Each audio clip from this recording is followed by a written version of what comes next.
Hey, what's up, you guys? It's the Sweet Tea Show, and I'm back to talk about Love and Hip Hop Miami, Season 3, Episode 12. So let's go ahead and get into it. So we open up the scene with Trick and Trina. They got their own little radio station, child. I think it's the least they can do since nobody's really checking for them when it comes to music wise at this point. So I think it's good that they have like a little career, and they did pretty good on it. They both agreed to have like a little party to celebrate their success with the talk show. They both did very good. They was proud of themselves about it. Trina used this time to talk to Trick about the fact that her family definitely appreciate his cooking. She was so glad he flew out there for her mama birthday party in the Bahamas. And she also wanted to know what happened between him and Joy. So he says he went up there to Joy room because Trina tells him Joy went from happy to crying. So what happened? He tells her how he went up to her room. They got to talking, and he finally apologized. And Trina said, "What? You apologize? That's a huge step." So we move on from that. We get this scene with this bright ass pink wig Prima Donna has on. She's meeting up with Miami Tip. And they have lunch together, and they basically talking about what happened at Sukiyana's event last week for the Black Girl Color party. And dark skinned women party. And that's when she asked Prima Donna, what was that between you and Amara? What is the problem? And that's when Prima Donna says, first of all, Amara like to play victim. She's a sneaky little victim. All I did was give her some help. I didn't even know there was beef between us. All I did was let her know what her man was doing or whatever. And that was it. So Miami Tip says, I met up with Amara, and they showed a little clip of it. And she said, Amara gave me a somewhat of the story, what you saying, but she tells me that she felt ambushed. You brought in his ex to tell stuff about him. And she was like, no. She was like, all me and Annie did was just basically tell her what she was going through, and the lady went through the same thing. She trying to use me and Annie as a scapegoat. When truth be told, she really wanted out of that relationship in the first place. She didn't want him. She wanted a baller. And so that's when Miami Tip was like, well, you don't think that's past girl code? No. Ain't no sister code. Ain't no girl code. Cause we not sisters. I don't know Amara like that. And I was like, exactly, Prima Donna. You didn't know her like that. So why did you feel the need to bring this man ex 10 years ago to talk to Amara? I do agree Amara wanted out. Maybe she felt overwhelmed. She did say she's tired of everybody telling her what to do. So maybe she just felt overwhelmed with MJ as well. But at the same time, Prima Donna, you didn't have to bring that man ex in there. Anyway, she claims she wants to talk to MJ. I'm like, for what? What can you possibly talk to MJ about? Moving on from that scene, we get this scene with Joy coming over to Trick Daddy house. Well, Joy says it's still her house. Her name is still on that lease. And he's cooking. She says she's inviting a friend over. And I'm not going to talk too long about this scene because this scene was long as hell. I'm just being honest with y'all. She invites AJ Johnson over. And y'all don't know who AJ Johnson is. Y'all better go watch that movie, Baby Boy. She is Jody's mama. Jody, when you going to get out the house, Jody? When you gonna leave the nest, Jody? That's Mama Johnson. Bring my grandbaby over here so I can get a kiss, please.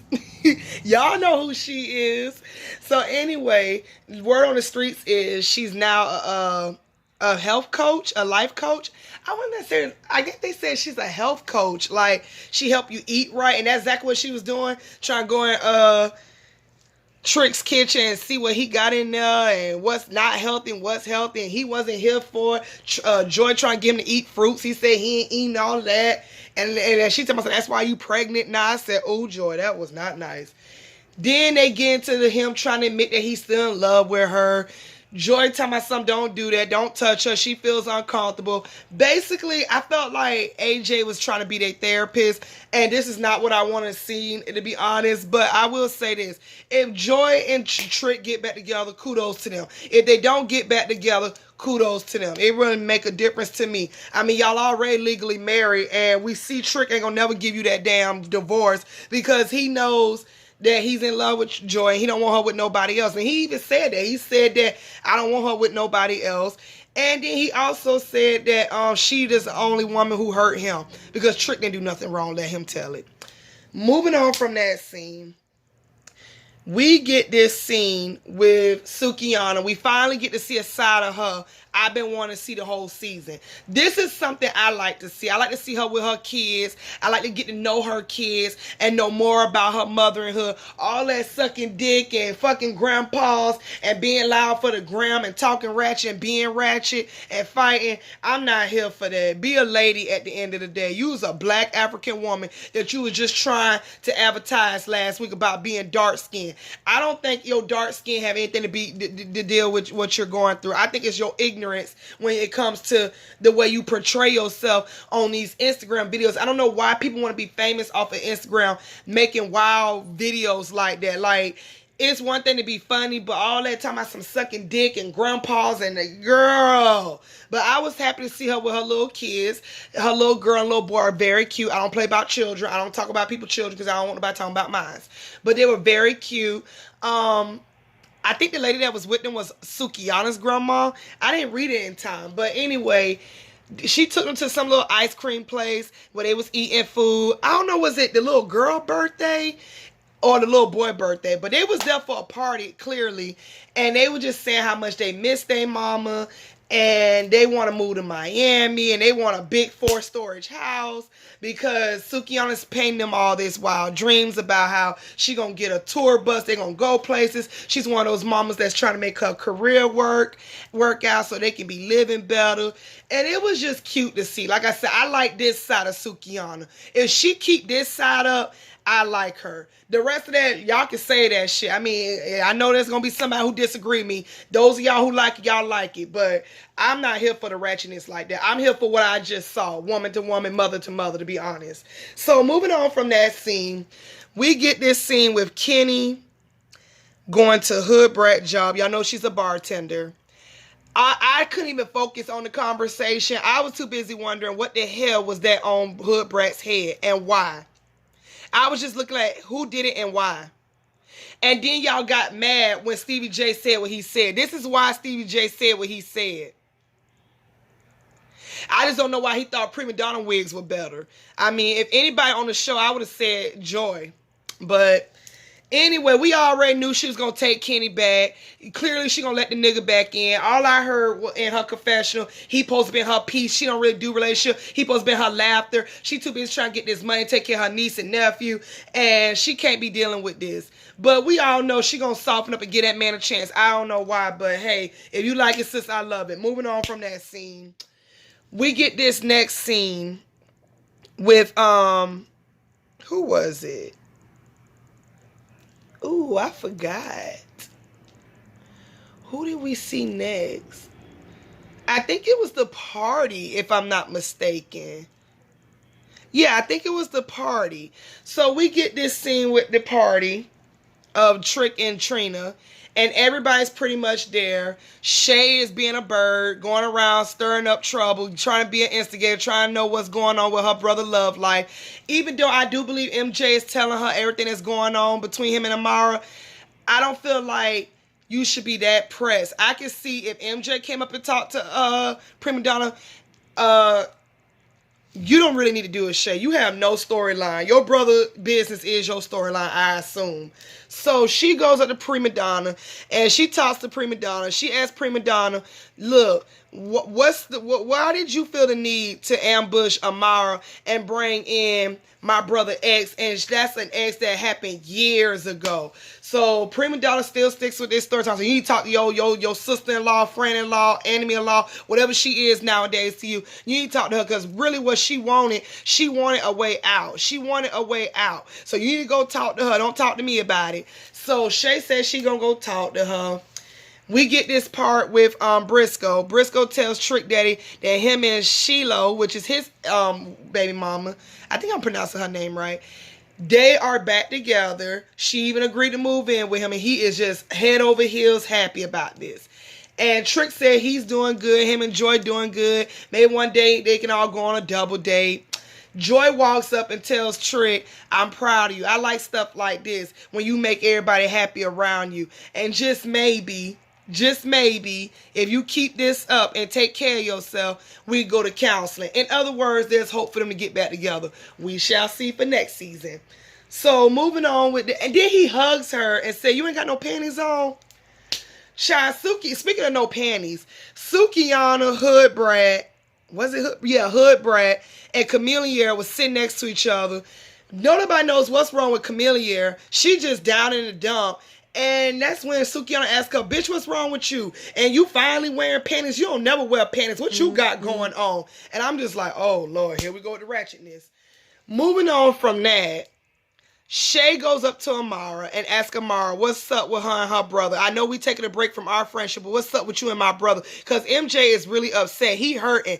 Amara says she is hurting too. And she was like, "Okay, but my thing is, if you want to move on, Amara, you can move on. But don't strain my brother alone. Let my brother know that's what you're trying to do so he can move on too." Amara said, "Yeah, she gonna talk to him." I don't know why Prima Donna felt the need to do this shit here, and I was here for what Amara said. Don't you got waist trainers? Don't you got a cookbook? Don't you got seasoning? Don't you got a husband and kids? Why is you all pressed in Amara's business? Help me understand that too, Prima Donna. I don't understand. Now, just last episode, you said she is staying arm's reach away from you. Why couldn't you do that at this party? So she felt the need to go over there and tell MJ, that bitch don't want you. That bitch don't want you. You stand next to a fraud. It went from that to her and Amara arguing back and forth. And all I know is Amara accent the left. Amara hood side that came out. Amara said she is tired of you bitches playing with her. She is tired of it. So next thing you know, Prima Donna throws a drink at Amara. Amara throws a drink back. Amara tries to scratch this whole face off. Security rushes in, and Amara like, "See, I still try to keep it classy, but you bitches gonna stop playing with me. I'm tired of you crunchy bitches just messing with me. This my show." Did y'all notice when she said this my show, they put the camera on Trina, and Trina just looking like, what happened? And I'm like, I found that so funny. I thought it was shade because it's like, this really supposed to be the Trina show, but let's be real, this is the Amara show. Like, I'm not even gonna lie. So at least Amara has a storyline. Trina, you don't have a storyline, even though you did talk about your mother passing, you did have the funeral, but you really ain't got no storyline, and nobody's checking for your music. So anyway, moving on from that, they go back and forth, and next thing you know, she was saying Amara is fake, like that Halloween wig on. Amara said, "Why don't you come jog to me? Why don't you come run to me, bitch?" Like, it was just so crazy. Then you got MJ trying to get in the middle of it. Shay bomb rushes and push his ass to the couch, saying, "You stay out of it. That's bitch shit. You stay out of it." And he still walks over there, and Prima Donna steadily yelling, "Bitch, you stand next to a fraud. MJ, you stand next to a fraud. I'm standing next to the woman I love." And Bobby trying to break it up. Bobby over here, "Stop. Can't y'all talk like women?" And this and that. And then, I don't know what Prima Donna called Amara, but he said, "This is my wife. This gonna be my wife." Next thing you know, Bobby goes, "I need a nigga that's gonna defend me like that." I said, "I'm trying to tell you, Bobby, in 2020, I need my nigga to defend me like that too." So it was so funny to see that. And next thing you know, Prima Donna walks out and gets escorted out the building to my son. "I know you want to eat this. I know you want to eat this, Amara." And I'm like, you supposed to be a whole ass wife to a nigga, I assume. Why do you want Amara to lick it? And why do you care if she do wants to lick it? Prima Donna, go sit your ass down and go cook somebody some fried chicken and that damn cookbook you claim, because them waist trainers ain't working for you. Then Amara walks out and does this. And she did that shit so well, I'm almost thinking and convinced that, girl, you probably did want to lick that. But maybe not Prima Donna's, but lick somebody's. I said, oh, Lord, is there a threesome in the picture coming along with you and MJ? That was Love and Hip Hop Miami. Y'all tell me what y'all think. Y'all already know the deal. Thank you for watching this show. Thank you for clicking on it. I will talk to you guys. I want to give a shout out to Slick Talk. I think that's your name on my subscribe channel. I want to shout out to you. I will be doing some more shout outs to those who be watching. But thank you guys for watching my video. Like, comment, and subscribe. And I'll catch you guys next week. Bye.